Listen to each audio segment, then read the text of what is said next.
Bumuka ang mata. Bumuka yung mata. Naghihilik na sana siya eh. Yan, balik-balik tulog na naman siya. Balik tulog na naman siya. Ganda ng paa niya pa. Ang ganda ng ayos ng paa niya. Sobrang spoiled tong aso na ito eh.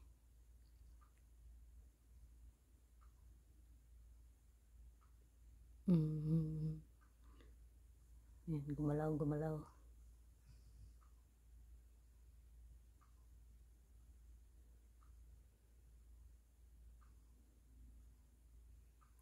Gustong gusto niya yun guys, yung medyas ng kuya niya, ng anak ko.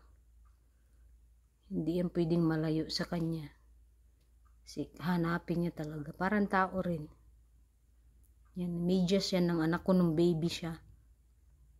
Yan. Binigay ng anak ko sa kanya. Tapos ngayon, di siya yan matulog ng aso na yan hanggat si Lola. Hanggat wala yung medyas na yan. Kailangan katabi rin niya. Yan.